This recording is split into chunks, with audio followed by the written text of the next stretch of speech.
the very bottom, it says, this domain is not for sale. Please do not inquire about purchasing it. All emails from anonymous or unknown companies asking me a price will be ignored. Sorry.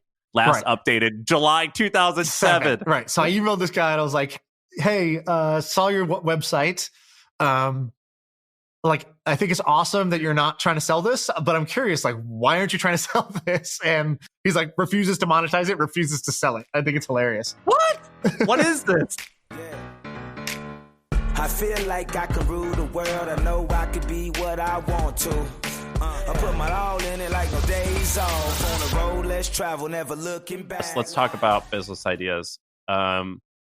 First of all, let me give you an update. Did you see someone in the Facebook group launched a pickleball newsletter because we told them to a few months ago? Because we told them to. It's now their full-time job, and they traveled the country getting their products into stores and things like that. So it started as a pickleball newsletter, right? And then they partnered with the pro tour of pickleball, which I didn't know that was a thing. And then they started selling their own stuff out of a van, their own pickleball equipment, and now they're in retail stores. Good for what's her name? Give him a shout out. Thomas Shields. Good job, Thomas. Thomas looks like a young kid. He looks like a younger, better looking version of me. Let's see. I can't.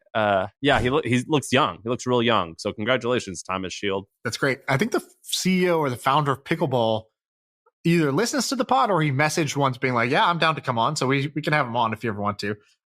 We can do an episode about kind of like alternative sports, basically, and do some research and have him on as well.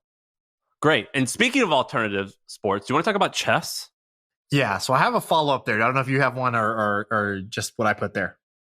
Go ahead. What were you going to say? So we talked about the background is we talked about chess.com last episode. I tweeted about it because I was even more People interested in love that it. tweet, dude. That tweet had tons of engagement. It was good. And the summary of this is that we underestimated it. So chess.com gets around 200 million monthly uniques. They have 60 million registered users.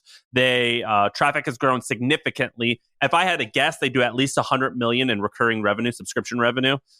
Potentially is worth $1 billion. Super fascinating company. Right. Go ahead. What were you going to say? So we were trying to hype it, and we actually were underhyping, even though we were trying to hype it. And by the way, the guy who started is like an ex-Stanford guy, or the guy who owns it. There's two, I think, Stanford guys, which is cool. Like, they didn't go the same track probably as 95% of their classmates, and they're going to outperform 99% of them just by doing something really simple that the world wanted. So I started thinking about this because we talked about it. You brought it up. Cool topic, really cool business. It really fits what we call the New Zealand type of business that Andrew Wilkinson kind of coined that phrase, which is it's this independent thing. It has like a cult following. It's profitable. It's simple. It's not, nobody competes with it. It's like New Zealand. Nobody's going to war with chess.com. The biggest competitor, I think, is called Chess or something like that. It's basically like an open source, free, like kind of like alternative, and it's also doing extremely well. And those are like the two. But it seems like people kind of prefer chess.com. So I started thinking, okay, what's the next chess.com? What are the others? Is there a whole slew of these guys? Because I think that's where we didn't talk about last time that we should have. And so I wanted to double click in a little bit. So I started. And that's a really, really hard question. I've been thinking about it too. I only came up with like dominoes. I looked into solitaire websites. A lot of them crush. But that's a hard question to ask. So I only spent 10, 15 minutes on it, but that was enough to tell me something very interesting. So the first one that came to mind was, because here's the characteristics that you need.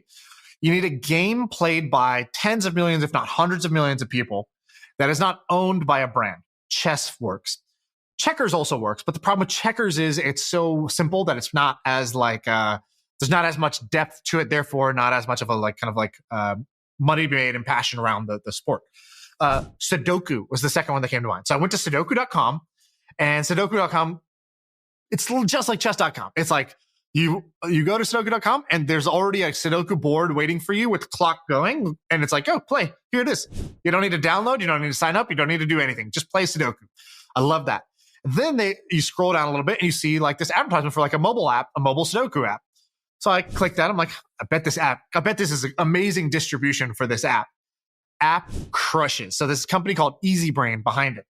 So the Sudoku app that they have has 50 million downloads on just Google Play. Forget about iPhone. That's just Google. That's just Android. So probably 100 million total lifetime downloads. The website itself gets 10 to 20 million visitors a month. So they're getting free, basically free traffic to their mobile apps where they're able to monetize. And EasyBrain basically they're like a mobile app developer that makes these apps. They've had over 750 million downloads lifetime of these little simple number game apps, starting with Sudoku, then like a remix of Sudoku, then like another number game if you like that one. And they just cross promote them within each other. I bet this company is crushing it. They're based in Europe, looks like.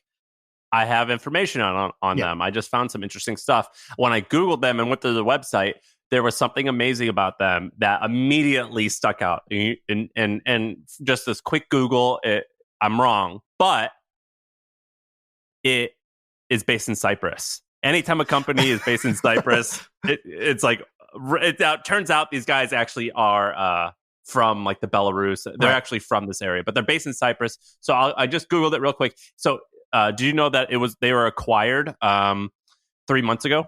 No, I did not know this. So that's okay. That's the other piece. I have their revenues, I have their profit, and I have the all their user numbers, and I have. Can I guess? How much I'm going to be totally wrong, but I like to guess. By the way, little tip: always guess before you hear any number. That's how you get good at knowing numbers, because you guess, and then when you're wrong, your brain remembers that shit, and you start to hone that gut instinct. Okay, so here's my guesses. I'm going to guess. Well, how much were they? What's their revenue? I'm going to guess that their revenue was $400 million a year. Okay. What's their profit?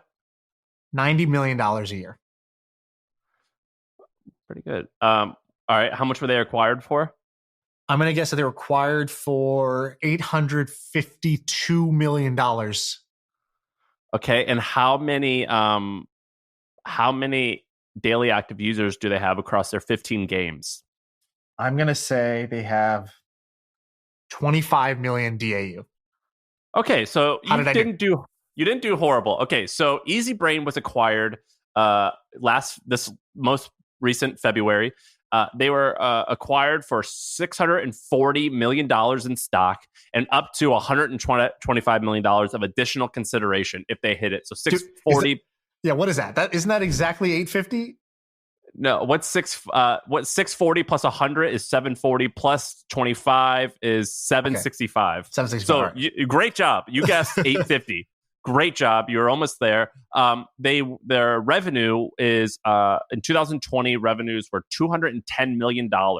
Okay, so you were off there by half. You guessed 400 million, but their profit was 70 million. You guessed 90. Right. Pretty good. They've had 750 installs over the course of the lifetime of all their games. They have 15 live games with 12 million daily active users. You guessed 25 million. Okay, not bad. Not bad. What a company. So that was the first one I thought of. And by the way, I think that there's other versions of that. Like, I don't know. Go look at SudokuOnline.com. I don't know. What's that? Like, right, all the things people are going to Google search. If you can get the top level domain for those, that's really interesting. So then I started looking at some others. Poker.com. So I went to Poker.com, and Poker.com is like kind of like this crappy, like, just describe what you're looking at when you go to it. Let me look at this. But you can't, this isn't actual poker, right? This you're not betting? It's not even you can't play there. It's just like reviews. It's like an affiliate site. So it's like, oh, here's a place to play poker. Here's where you can go, because they get big kickbacks for basically sending a player to PokerStars or wherever if they deposit. And so this is horrible. Horrible website.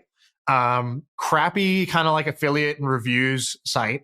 Dude, you could do so much more with this website. Like if somebody was like, dude, if you have a mobile poker app that's like good, I would pay like ungodly amounts of money for Poker.com. I think that's and they also, if you like do their traffic search, see what they get. It's nothing. So they should be getting a lot more traffic having Poker.com. Okay, so then there's some other ones. Crosswordpuzzle.com, crossword.com. Go to those. Like they don't even like crossword.com or something doesn't even like render. It's like there's like 5 asterisks on the screen. Yeah, like what's going on here? Because Crossword is the other game that's like Sudoku. It's like chess that people played religiously and they love. We talked about how much the New York Times makes off their mini crossword game. And I think the number was $90 million in subscription revenue from crossword puzzles for the New York Times. Right. So I am surprised at Crossword Puzzle, crosswordpuzzles.com, Crossword.com. I can't believe that these sites are not being like leveraged. So I was very surprised to see this. And that was my kind of follow-up from this. So you go to crosswordpuzzle.com. It says, please email suggestions to dkw999@yahoo.com. Right. So I emailed the guy. So you see this, the website is basically like a white page with a bunch of text, and it's basically just linking to crossword things. The very bottom, it says, this domain is not for sale. Please do not inquire about purchasing it. All emails from anonymous or unknown companies asking me a price will be ignored. Sorry. Last updated July 2007. Right. So I emailed this guy and I was like, hey, saw your website. I think it's awesome that you're not trying to sell this, but I'm curious, like, why aren't you trying to sell this? And what's your, what do you want this to be? Why do you believe that it should be done this way? I'm just super curious, like, what's your thought process? So we'll see if he replies. There's another website that's like this. And Bray, you see if you could find the name of this. I don't recall off the top of my head, but Sam, you might know this. There is a website that's like, it's like a misspelling of google.com or gmail.com. I think it might be gmail.com or something like that.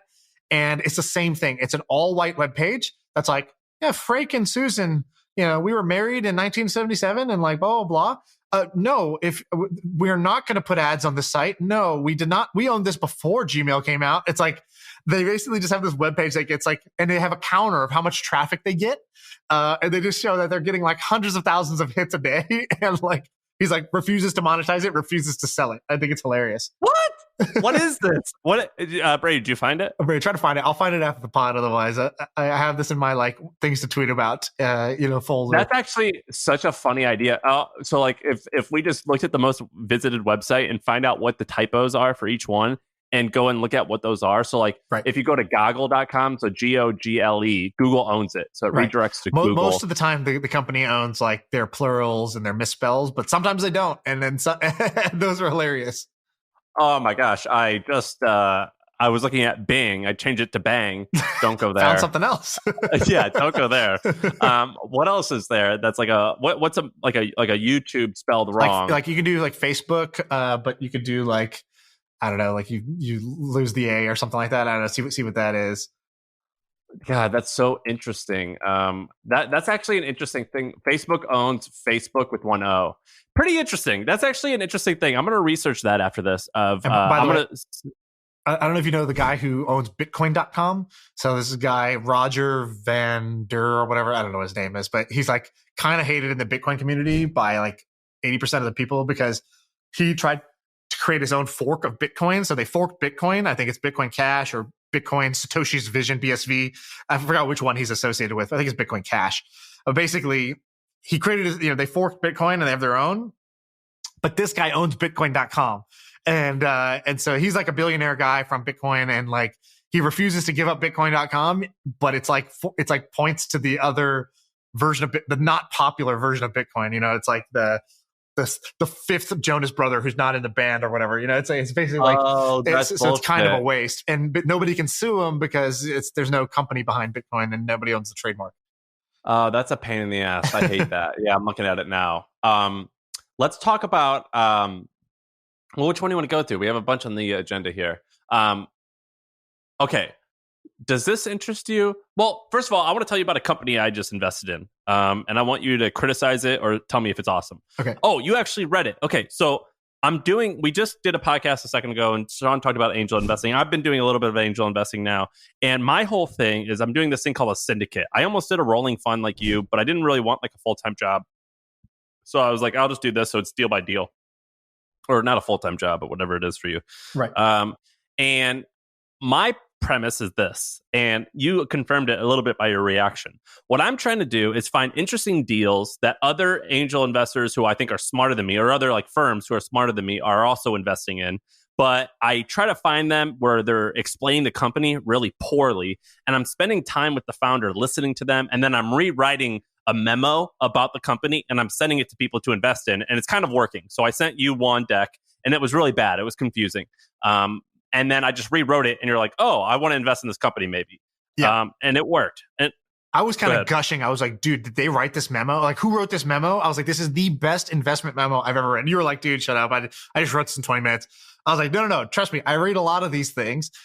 And I was like, the memo was so good that I had to separate the writing, which was really entertaining and persuasive and likable, from the business. Because I was like, dude, I don't want to just like convince myself this is a good business. I want it to be a good business. I love pitches where the founder can just barely explain what the hell they're doing. But then I'm like, oh, that makes total sense. And I'm like, yes, that's like, you get it. You're not like a salesman. So I'm not like going to invest in this like hand wavy shit. It's like, no, it's real and it's working. And you're explaining it in kind of this nonchalant way, but it's actually super legit. You just don't like get really excited and animated and you don't have great words to describe it yet. And actually, I can help you with that. It sounds like you're thinking about the same thing. I'm actually just thinking I'm going to simplify my thing, which is like just helping them with their landing page and their communication, because almost every company I invest in, their landing page kind of sucks. And landing pages are really hard to make good, but they need a lot of help. And it's like something that not every other investor is offering to do for them. And they actually are not that good at doing it. And so anyways, as I got off topic, but your memo was really great. I actually want to like publish it in some way without like, I don't know what you can do, but like, I feel like that should be public. I want to point to that and be like, this is great writing. Here's why. You can go to, if you like, go to AngelList Hampton VC and you can invest if you wanted to, or you could even just say you're going to invest and then like look at it. And then once it's done, you can publish it or I'll publish it. But this company, it's lobby.com, LOBBIE.com. It's so funny because he actually did something really good. Basically, and this kind of sounds like simple and negative, but it's a cool company. I've invested in it. It's basically software that helps doctors schedule appointments, or patients schedule appointments with doctors in just a good way. And it's kind of like an archaic space. But he was like, we're making the lobby digital, and that's so much better than saying we are creating software that's just a CRM for a doctor's office. And I'm like, they're like, no, we're making the lobby digital. We're going to save people so much time. And so basically the software, what it does is you can schedule an appointment online and they'll alert you if the doctor's running late. And when you get in the parking lot, you can tell them, so you just wait in your car and they'll tell you when to come in, yada, yada, yada. I mean, it's like, the interesting thing about it is the guy has already started and sold the company in the space. And it's at worst going to be okay. At best might be big. Right. Anyway, I just thought it was so interesting how it was digitizing the lobby or the waiting room of healthcare. And I just wanted to bring that up because I think it's so cool how they repositioned that to make something that isn't that cool sound kind of cool. Neat. Right. Yeah. That's a skill. That's like a superpower in and of itself. I don't have a ton of thoughts on the business itself, so I don't have too much to add there, but I agree with you. Basically, the most interesting part of talking about lobby was your memo was so damn good, and I think we should show it to people so that they can see how do you make a business seem really juicy to be a part of, to invest in. Because I think you did a good job of that. Well, that's what we're gonna do. So I'm doing it with Joe, and you and I will probably do a bunch together. I hope, where I'll invest in yours and you mine. And the whole thing is, I'm not trying to sell people. I'm not trying to convince people to do it. You either want to do it or you don't. Like, I'm not going to try and convince you to do it, because that's kind of unethical. But I just want to paint the business in the most positive light, or at least what I believe it to be accurate. Like, right. It is cool, and I want to make sure you know it's cool. And I think that this whole copywriting thing for angel investing might end up being a hit. Yeah, I think it'll be easy for you to get people into your round because people like you and the memos are good. So I think those will be good. I have a company I wanted to tell you about. That's a cool company that I think you're going to have a good opinion on. So, have you seen what Keith Rabois is doing as his new startup? No. So you know who he is? Yeah. So he's the guy who he was like ex PayPal. Then he was the COO of Square. He's kind of a known investor at Founders Fund. Then he started. He's a known asshole. Like, people think that he's a total asshole on Twitter. Super hilarious to follow because he's a just absolute jerk to people. His like number one tweet is just like wrong, the period, and he won't tell you why. He won't argue back. He just calls you an idiot. And then if you like try to argue, he's like, "This is why I was more successful at the age of 27 than you are at 40," and he just like rips people like that. And like, who does that? Nobody does that. So I think that's just like really crazy and entertaining to me. But anyways, he's doing it. So he did Opendoor. And what Opendoor is now like a publicly listed company because it did a SPAC. And Opendoor is a multi-billion-dollar company. And basically it was like, selling your house is a time-consuming and stressful process. What if like the day you want to sell, you could just sell your house right away, give you a price, you say yes or no. And that's what Opendoor did. So they basically would just buy your house, and then they had a lot of data to know how much to buy your house for. And then they were the brokers. They could keep the broker fee for themselves, buying and selling. And then they would sell it within like 90 days, hopefully. And they do this in a whole bunch of markets like Arizona and stuff like that. And so they've done very well, kind of like on paper. And like Zillow now like does the same thing to try to compete with them. They kind of changed the way that the business model of these big real estate companies worked, where now like the money to be made is in basically like auto buying your house and then reselling it for you, and using a bunch of technology to do that. Anyways, his new company he's starting with Jack Abraham is called Opendoor. And so you have Opendoor and now you have Openstore. They haven't released a bunch of details, but I think I know what it is, which is it is Opendoor for buying businesses. So it's the same idea for buying. I think it's going to be specialized in online businesses, but maybe not. Where basically you just say, here's my business. And then they say, here's your offer. We'll buy it off you. And so I don't know if this is going to be specialized like e-commerce roll-ups, like a Thrasio. I don't know if it's going to be online and offline. Like, where did you learn about this? And what can I go? Is there a website yet? They announced it. So I heard about it a few weeks ago, like 6 weeks ago, maybe. And I was like, oh, that's super interesting. How did you hear about this? So somebody told me about it because their friend interviewed at the company. And so that's like the only way you could know about it. Cause like when you interview, they like kind of tell you the premise of the company. And that guy was like, oh, dude, Keith Boy's doing a new thing. It's basically Opendoor for buying businesses. And I was like, oh, that's sick. That's a great idea because selling your business is also just like, is even more than buying a home in terms of time consuming, stressful, uncertain on what price you're going to get, uncertain what price it even should be. And the marketplaces to do that online, like buy biz sell or whatever that website is, like .com. Buy biz sell. They're so like old school, like on how they do that. And so I think there's like room for improvement there. So I found that to be really interesting. Let me bring this up real quick, which is it's so crazy how often internet marketers who often are accused of being sleazy, and many of them are. I mean, they're accused of being that because they are, but they're often ahead of the game. So, for example, email marketing. Email newsletters are all the rage right now. Scammy guys, like, I don't think this guy's actually scammy, but David D'Angelo, he used to sell dating books in the 1990s by having these long emails. I just stole and copied from him. The other thing is paid memberships. Paid memberships have been a thing for decades. Now, guys like Greg, our friend Greg, is doing a paid community thing, and Greg's like a cool guy. And so it's like cool to do it.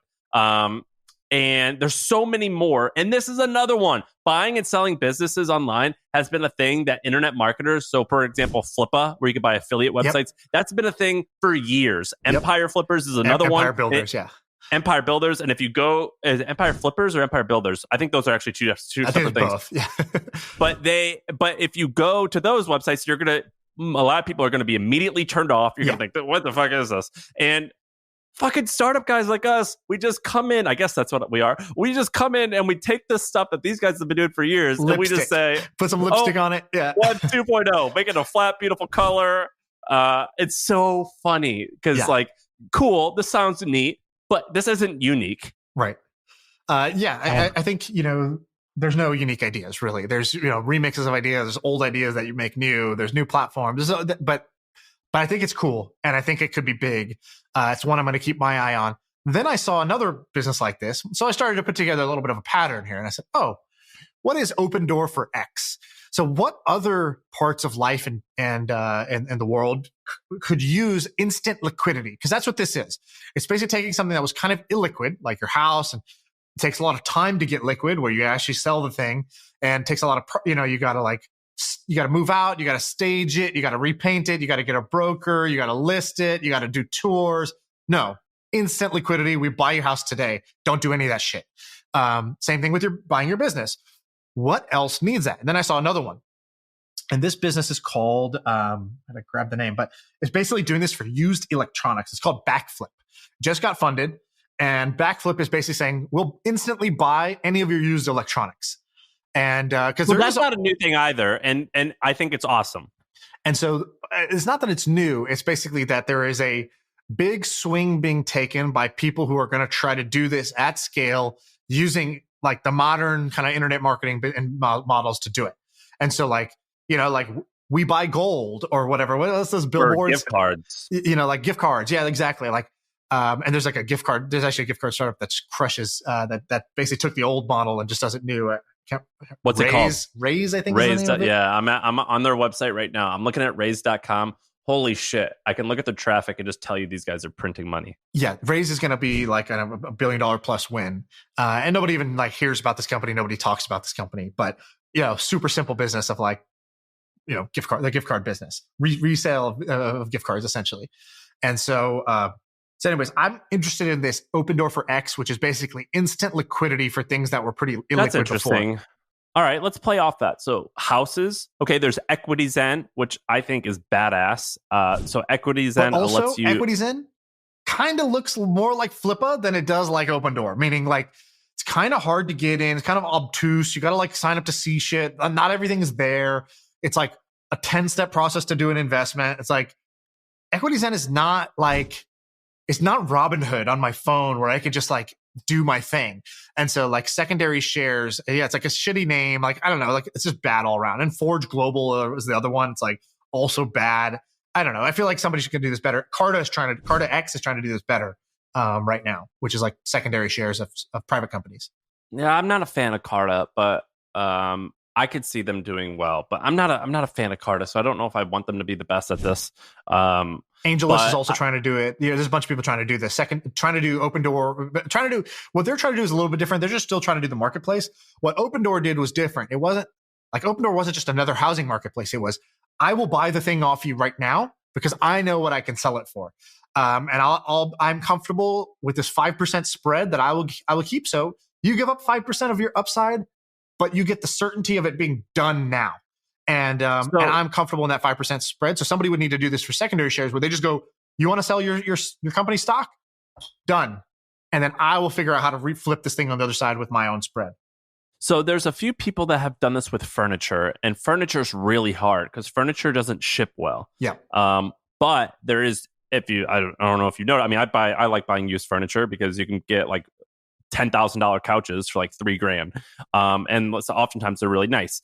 Used furniture is not really a thing on the internet, or at least it's not hugely popular, but I think there is still an interesting way you can do this with used furniture. Right. So I think trading cards is one. So I know a lot of people that have sports cards. They collected as a kid. It's in their attic somewhere. It's in a box. They kind of heard, cards are worth something, but they don't know what they have. They don't know what it's worth. They don't have them graded. They didn't send them into PSA and pay the money to get them graded. So I think if somebody basically did the shoebox model where you basically say, put it all in a shoebox and mail it to us, and we will pay you for it. We'll do all the work of figuring out what it's worth, and then we'll pay you, 70 cents on the dollar for what it's worth. And like today, you're getting nothing for it. And like that's and if you don't like our offer, we'll send it back. And I think that if somebody did that, they could just hoover up all the long tail of like trading cards that are out there that people are not doing anything with that they want to monetize. That's interesting. Okay, so we've furniture is not that good. Trading cards is pretty interesting because it's a lot easier. Cars, a lot of people do cars. Carvana does cars, and I think that is so sick. They're a multi-billion-dollar publicly traded company. Is that the same model they use where they'll just instantly buy your car off you? Yeah, like they'll buy it in a matter of minutes, which if you told me this like years ago, I'd be like, no way, that can't be done. But they made $5.6 billion last year in sales, so it right. works. Okay, so it's working. Opendoor for cars is working, yeah. Yeah, totally works. What else is interesting? What's a huge thing? Like, what are some of the bigger assets that you possibly have in your life that you want to? Wow, Carvana's market cap is $45 billion. Holy shit! Yeah, it's working. Yeah. What else is there? I don't know. There's going to be some obscure shit like life insurance policy payouts or something, or like something like that. That I'm like, I don't even know that space, but that makes sense. It takes it's something that you get, or like Social Security, like. I know like my parents are getting to the age where they can collect Social Security. Like, would they take a lump sum of all their Social Security now, and, at 70 cents or 72 cents on the dollar? And then, this company just collects the payments over time. Like, probably, I don't know. Like, there's a lot of people who would make that trade. Dude, did you know this? So there's this a company, I have to go and look at what it is, but you guys can probably Google it actually. But I think some banks do it, like Goldman will do it. But if you have a winning lottery ticket, they'll buy it off you. Right. And they'll give you the money up front, and it's structured in such a way where they're still able to make their profit, but they'll buy lottery tickets from you. Like we're talking like $10 million lottery tickets or 7-figure. It's kind of interesting. People buy winning lottery tickets off of people. That's actually kind of an interesting one. I would actually need to do some research. How much money do you think is won in the lottery per year? Oh, dude, I have no idea. I mean, I feel like the weekly lottery, the Powerball, every week is like, between 50 and like $200 million.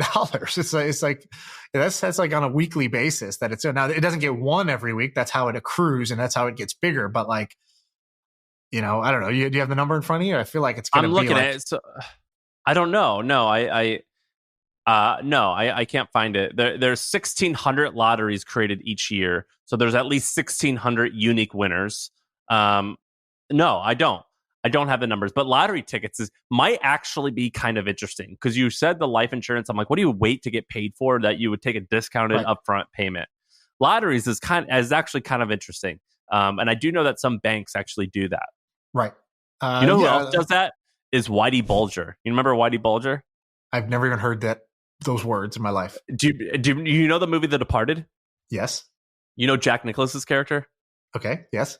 It's modeled after Whitey Bulger. He was a gangster in Boston. He was an Italian or an Irish mafia guy. Or a mobster guy. He ended up going to jail recently. They found him and he got beaten to death in jail. So it was like a crazy ending to the story of him. He was America's most wanted man for like 20 years.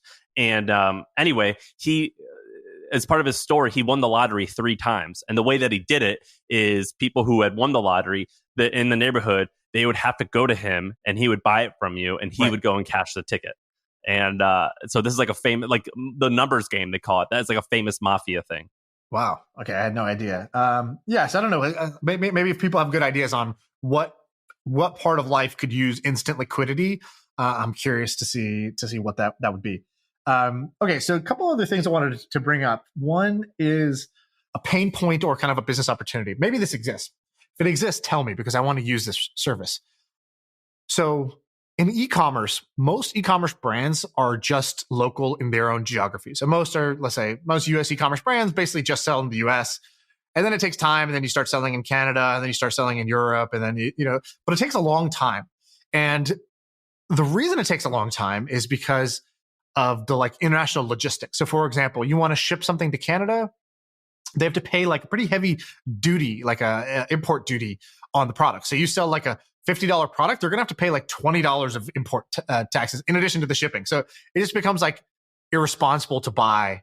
And still some customers do because they can only get the product from a US based company, but it really sucks. And then the company has to like fill out this form that says that these goods are worth $14. And then you submit that at the thing. And then it's just annoying. Right. And so I think there should be a company.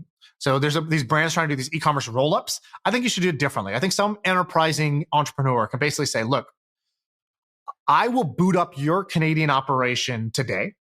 I'll boot up your UK operation, your France operation. I'll do Europe. I'll do UK. I'll do Australia, whatever, right?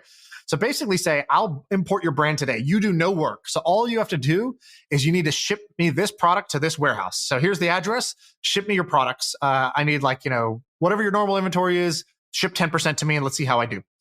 And basically you get one giant warehouse where you're warehousing for all the brands that you're going to work with.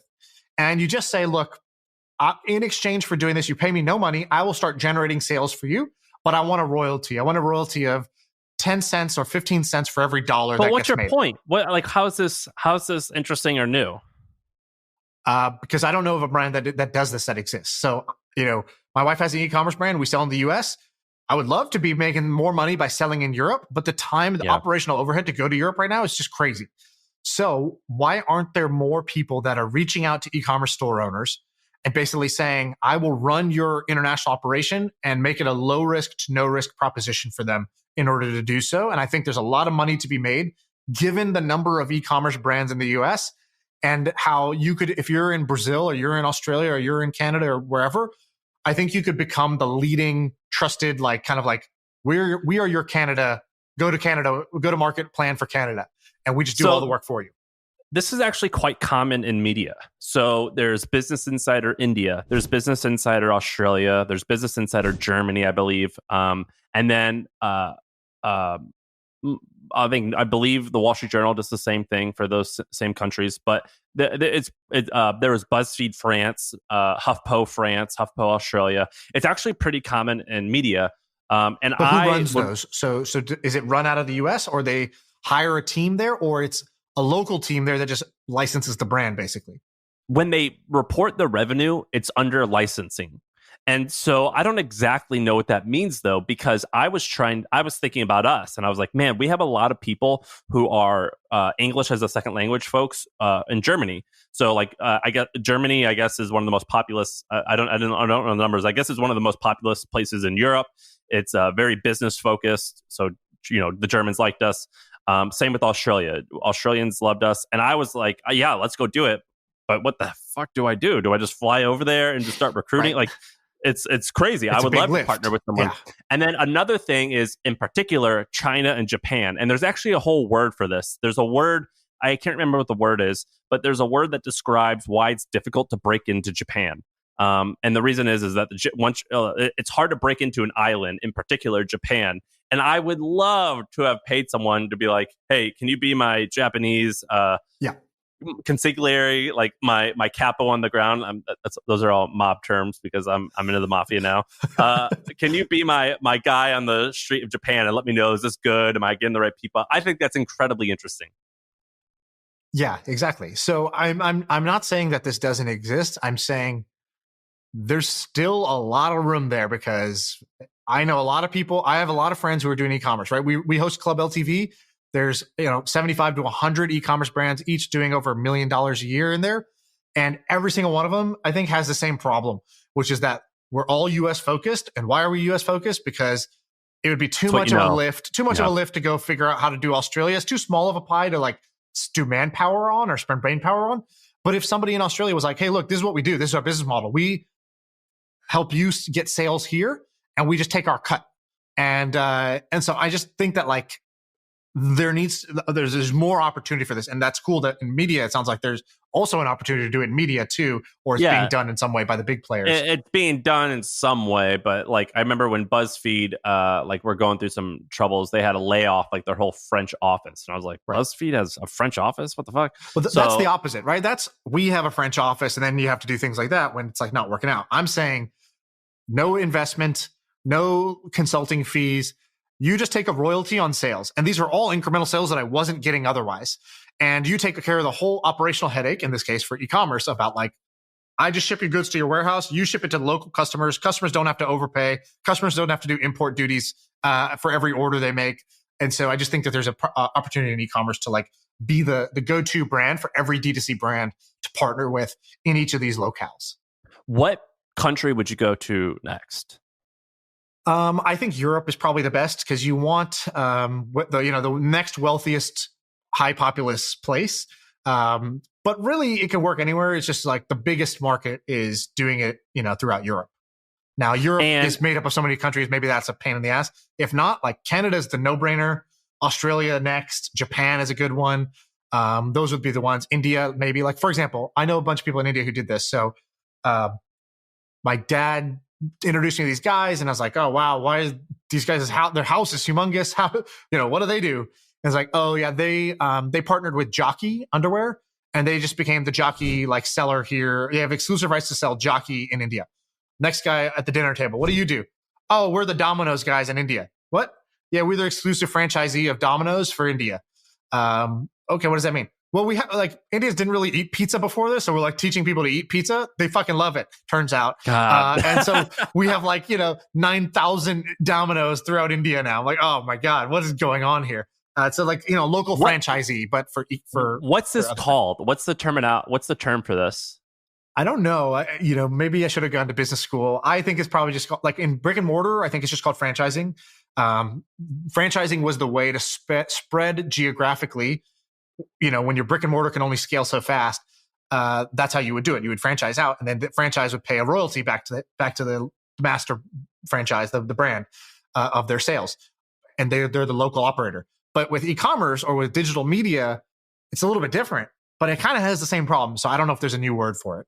Man, I think this is wildly fascinating. I didn't think it was that interesting at first, but now I know what you're talking about, where I've heard so many stories of the same thing, but maybe not of India, but I am the official importer of X, Y, and Z. Yeah, we're the distributor of X. Or like for you, just think about for your business, right? Like, could you have sold for more if you had like 250,000, or like 500,000 subscribers in Japan? And like, dude, I think there's a world where I could have made more money in those markets than I did in America, because even though America has more people, I don't think the French, or I don't think that the Germans, I don't think Facebook kicks as much ass over there as it does here with Instagram and everything. And right. So I think the ad markets, because I do think that sorry, Europeans, if you're listening, I do think that you guys are 5 or 10 years behind when it comes to some technology stuff. And the ad markets suck because of Facebook and Google. So like, if you could still capture a little bit of that revenue, I think you could. Well, I don't know if any of that's true, but what I do know is that it's true. Trust me. As you're building, well, I think like everybody uses Facebook everywhere. So that's the part I'm saying. I don't know. Well, sorry, but what I mean is like old media still does quite well abroad. Okay, that's fair. That's fair.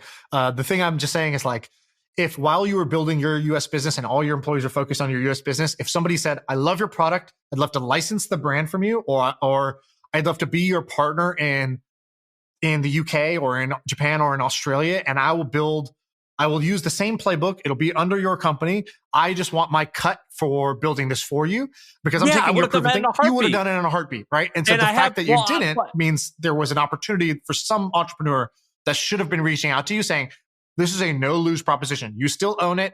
You still make money off of it. It's still your name brand. I get to basically take your brand, take your product, and localize it or distribute it here where I'm from, and I know the market. Yeah, and my product's way easier than yours. It was because it's pixels. It's not anything real. And I would have loved to have done that. And I used to have people emailing me all the time. And then we had a bunch of people in Russia, some people in Mexico who would just verbatim copy our shit, and I'd find it and I'd be like, you guys stop this. You're not allowed to do this. And then I'd have other people who would email me and be like, hey, can I could you stop anyone from doing that? I feel like you can't do shit. If somebody takes your newsletter and they just word for word transcribe it in Russia and they're like, we're called whatever, hustle are you? No, there's nothing you could do. The only thing I was able to do, we had someone do this in Italian, we had someone do it in Russian, and we had someone do it in Mexico. And I basically shamed them. I said, I'm just gonna call you out. And so I would tweet at them or I would email them. I would make it well known, and my network was large enough that someone knew them and they were embarrassed. Knock off, and they stopped doing it. But no, I couldn't do shit. You can't do shit. And I had people email me all the time saying, hey, can I do this for Spain? And I would say, yeah, but I don't really know anything about you. I don't know if you've got good taste. I know nothing about you. And I would just throw it off to the side and just kind of forget about it. But I wish I would have done it. I'm surprised this doesn't happen more. I'm surprised there's not just like freemedia.com based in Cyprus that basically takes all the content from behind the paywall of Wall Street Journal and just says, cool, if you ever hit a paywall, come here, look, like input the URL you're trying to go to. Here's the article for free. I'm surprised somebody hasn't just tried to do that. Like, it's totally bootleg, it's piracy, right? But like, it is so hard to enforce that stuff. I can't believe that somebody internationally isn't doing that. That seems like the way to do it. Do you know what outline.com is? I know about it. And I don't know what I could say publicly about it, but yeah, I know. Explain it. I don't have any insider information, so maybe you do. I don't. Explain what it is. So outline.com, it's the tagline is read and annotate without distractions. Frankly, I have no idea what that means. But the way that I use it and the way that everyone else uses it is when you come across a paywall website, you put the URL into outline.com and you can see the whole article. It doesn't work for everything. I don't think it works for New York Times, but you can get Right. I think a bunch of sites they kind of stopped working on, but initially it worked on everything. And the person behind this is somebody we know that's like a well-known kind of tech person that works at one of the big companies, and was like, they had to like distance themselves. It was getting like millions of hits. Like people were using this thing and they had to distance themselves from it because they were like, I was kind of told I had to knock it off. He's like, I didn't make it for that purpose. It works that way. But yeah. Is it a Brazilian No site? Oh my God. Oh, okay. I see. Yeah, I know who you're talking about. How interesting. Outline.com. What the heck? It's that big. I just Googled it, or I just looked at SimilarWeb about how big it was. Outline.com, crazy fascinating. Yeah. So I think that one's cool. All right, Abreu, how did we do on these? Wait, hold on. Yeah. Just a quick question. Does Outline.com make money? I don't think so. I don't know. I have no idea. Wow. This person is so interesting. All right. That's it. That's the episode. By the way, for the people listening, we actually just did like a Q&A before this. It was, Shaan, I think it was too much talking. We got to do the Q&A on the second half because... Oh, yeah. I'm fucking exhausted right now. But like, I feel like the blood is drained from my body right now. Dude, I'm tired from listening. I'm like, how the fuck is this going? I'm so dead. I can't... If we're going to do 2 hours again, we have to do the heavy lifting in the front. I tried to keep the energy high, but like in my brain, and I also haven't eaten anything today, so I'm just like dying on all fronts right now. I'm hurting. Yeah, no, the Q&A is going to be a separate episode, dude. So we're getting 2 episodes out of this. Yeah, I can't do it next time. Yeah, I thought we would be able to, but this was painful. Maybe this is hard. And Sam, you want for another one tomorrow? Yeah, I can do another one tomorrow. I can do one a day, easy. I think I can. Yeah, we'll have to try something else if we want to keep doing the Q&As. I like that one. I thought the Q&A was almost better than the actual episode. Maybe because you guys were tired, but the Q&A came out a lot better than I thought. I think people are going to like both of those. Yeah. No, the whole thing was good.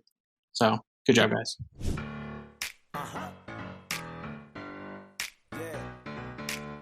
I feel like I can rule the world. I know I could be what I want to.